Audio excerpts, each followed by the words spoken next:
దేవుని పరిశుద్ధమైన నామమునకు మహిమ, ఘనత, ప్రభావములు కలుగును గాక. ఆమేన్. దేవుని బిడ్డలారా, అనుదినము బైబిల్ చదువుతున్నారా? ఈ సంవత్సరం ఎలాగైనా బైబిల్‌ను కంప్లీట్ చేద్దాం. పూర్తిగా చదివేద్దాం. ఈరోజు చదవవలసినటువంటి లేఖన భాగములు లేవియాకాండము 4వ అధ్యాయము నుండి 7వ అధ్యాయం వరకు మనం చదువుకుందాం. 4వ అధ్యాయం సారాంశము పాప పరిహారార్థ బలి ఎలాగ సమర్పించాలి. 5వ అధ్యాయం అపరాధ పరిహారార్థ బలి ఏ రకంగా సమర్పించాలి.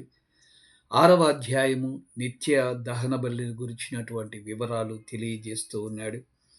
7వ అధ్యాయం వివిధ బలులను గూర్చి కొన్ని ఆదేశములు. ఇవన్నీ కూడా ఈ 4 అధ్యాయంలో పొందుపరచబడి ఉన్నాయి.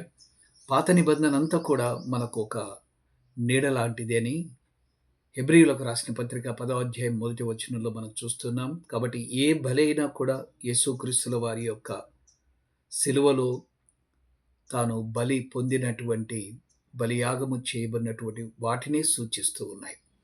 కాబట్టి దేవుని బిడ్డలారా తప్పకుండా చదవండి. లేవియాకాండం 4వ అధ్యాయం నుండి 7 అధ్యాయముల వరకు. దేవుడు మిమ్మల్ని దీవించునుగాక. ధన్యవాదములు. God bless you. నేను మీకోసం ప్రార్థన చేస్తున్నాను. మీరు కూడా నా కోసం ప్రార్థన చేయండి. మీరు బైబిల్ రీడింగ్ ప్రతిరోజు క్రమముగా చదవాలి అనుకుంటే మా గూగుల్ మీట్‌లో కూడా జాయిన్ అవ్వచ్చు. దాదాపు 40 కుటుంబాలు జాయిన్ అవుతున్నాయి. మీరు కూడా జాయిన్ అయ్యి బైబిల్‌ను కంప్లీట్ చేయండి. God bless you. దేవుడు మిమ్మల్ని దీవించును.